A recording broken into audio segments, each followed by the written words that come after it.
জগজন নয়ন আনন্দ। হেম শব্দের অর্থ কি মা? ও মা, গল্প করবেন না, এখানে গল্প করার জন্য এসেছি বলে আসিনি। কিশোরের জন্য এসেছি, এখান থেকে কিছু নিয়ে যাওয়ার জন্য এসেছি। তো এখানে এসে যদি গল্প করি, যাওয়ার সময় যদি কিছু নিয়ে যাইতে না পারি, এতক্ষণ যে কষ্ট করতেছি, এই কষ্ট বৃথা হয়ে যাবে মা। এই বৃন্দাবনে আসা যাওয়ায় আত্মসাৎ হয়ে যাবে। তাই আমার সাথে কথা বলবেন, ঠিক আছে? হেম শব্দের অর্থ কি? বাবারা হয়তো জানে, মায়ের একটু বেশি কথা বলতো তাই জানে না। হেম শব্দের অর্থ কি বাবা? সোনা। দেখছেন আপনারা কি করেন বাড়িতে? শুধু রান্না বান্না করেন, আর কিছু করেন না? এই কমিটি বাবারা কত কষ্ট করে, অক্লান্ত পরিশ্রম করে দেখেছেন। তো মধুর বৃন্দাবনের আয়োজন করেছে। কেন করেছে গো? কেন করেছে একবার ভেবে দেখেছেন? কিন্তু সেই ভাবনা বড় ভাবি না। এই তত্ত্ব কথাগুলো বাড়িতে বসে থাকলে বৌমালে কি শুনতে পারবেন, জানতে পারবেন? এই মধুর বৃন্দাবনে আসলেই জানতে পারবেন। কিন্তু এখানে এসে যদি গল্প করেন তাহলে কি হবে? তাহলে হেম শব্দের অর্থ সোনা। সোনার আরো অনেক নাম আছে। কাঞ্চন মানে যেমন সোনা, খাটক মানে তেমন সোনা। কথায় কথায় বলে দেখবেন, নদী আর জাদা মানে সোনার গোড়া।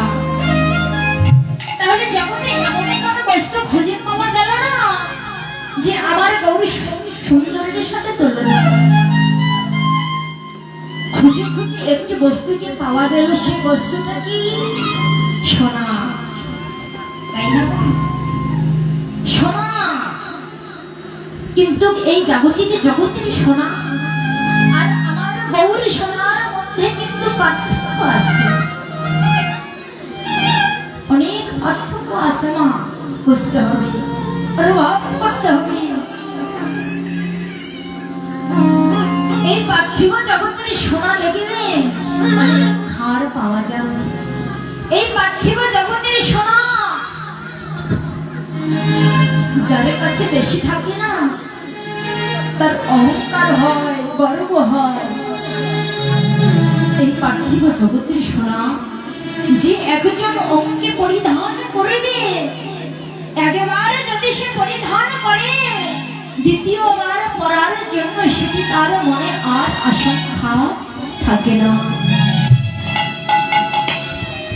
এই পার্থিব জগতের সোনা লেগে নেই রমা। তোমার স্বামী তোমাকে একটি মাত্র স্বর্ণের অলঙ্কার এনে দিয়েছে। প্রথমবার তুমি যেভাবে পড়বে মনের আনন্দে, ওই গহনাটি দ্বিতীয়বার পরার জন্য সেই আকাঙ্ক্ষাটি মনের ভিতরে কি জমবে পাবো না? জমবে না, আসবে না।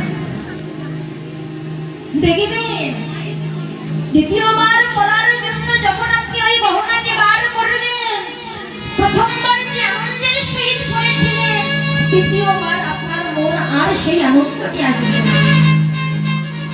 কিন্তু আমার গৌর সুন্দরকে যে একবার অঙ্গে ধারণ করিতে পেরেছে গো মা, যে একবার অঙ্গে ধারণ করিতে পেরেছে, ওই গৌর সুন্দর অঙ্গের পরশে সেও একদিনই সোনা হয়ে যাবে, সেও একদিনই সোনা হয়ে যায়। যে আমার গৌর হরিকে একবার অঙ্গে ধারণ করতে পেরেছে, তার অঙ্গের পরশে সেও একদিন সোনা হয়ে যাবে। আরে সে সোনা হয়ে কি করবে জানো? সে যে পথে কাঙ্গাল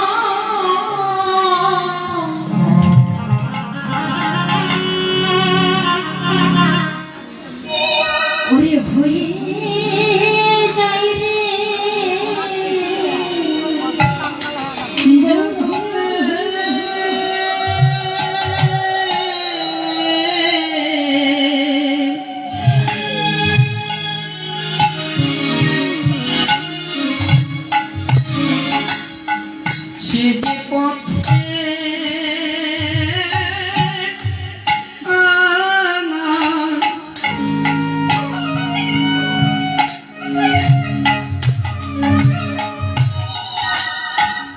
অকাঙ্গাল হয়ে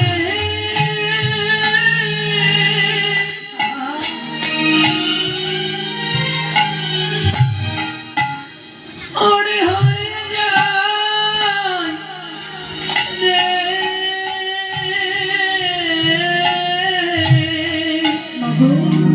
ভগবান বলেছে যে করে আমার রাস্তারই পরিষ্কার ভগবানের ভক্ত হয় সে পথের ভিখারি হয়ে যায় মা। সে যে পথে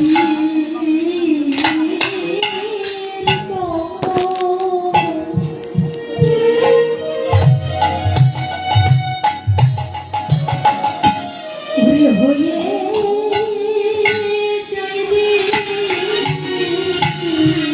সে যে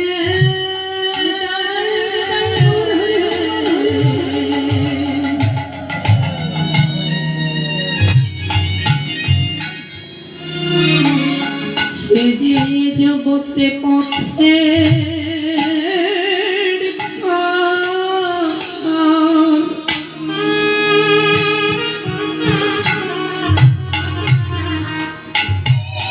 অকাল হয়ে যায় রে যে আমার গৌরী সোনাকে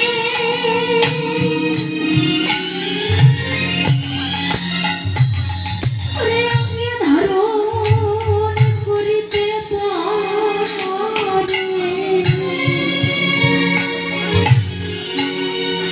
ওরে সে যে পথে কাকা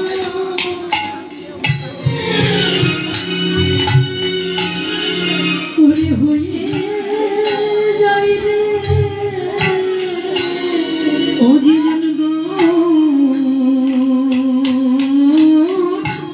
সোনাকে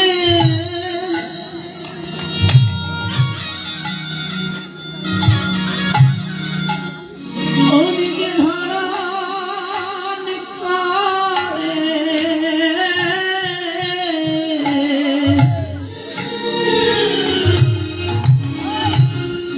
এই জগতে তারা পথে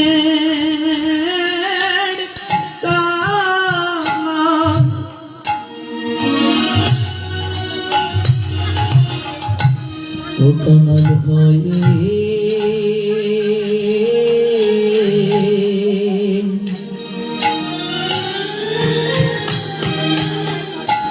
ওরে হয়ে যায় রে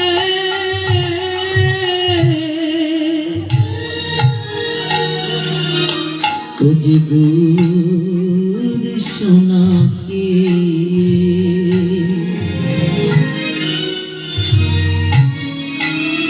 ওরে ধারণ করে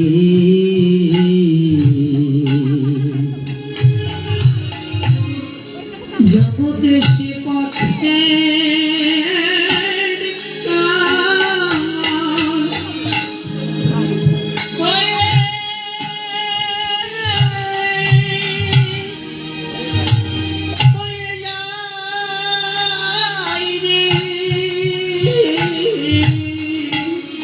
এই জগতে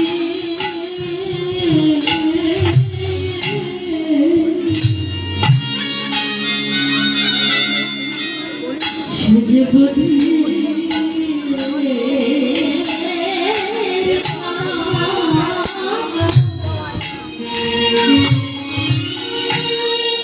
ওরে হয়ে যায় রে সে যে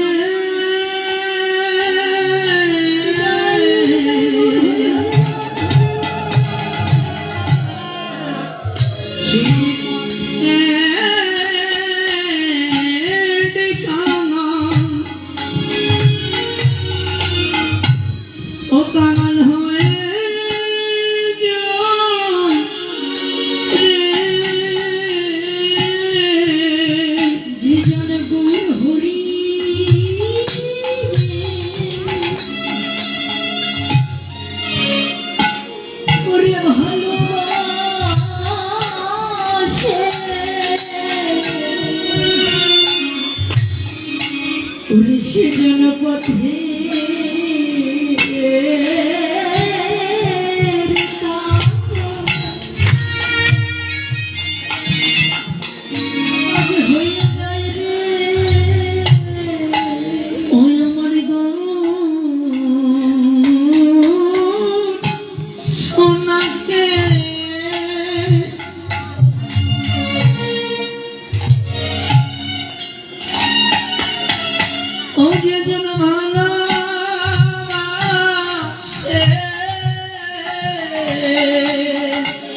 জগতে সে পথে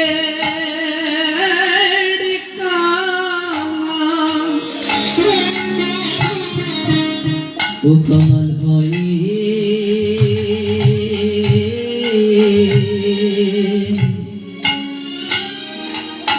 ওরে হয়ে যায় রে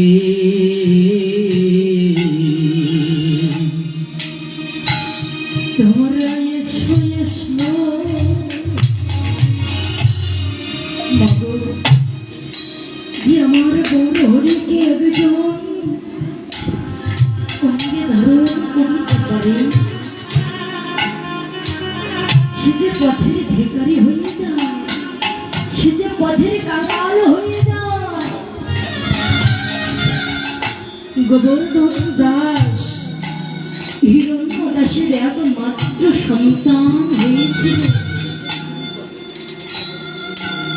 গোবর্ধন দাস হিরণ্য দাসের একমাত্র সন্তান হল রঘুনাথ।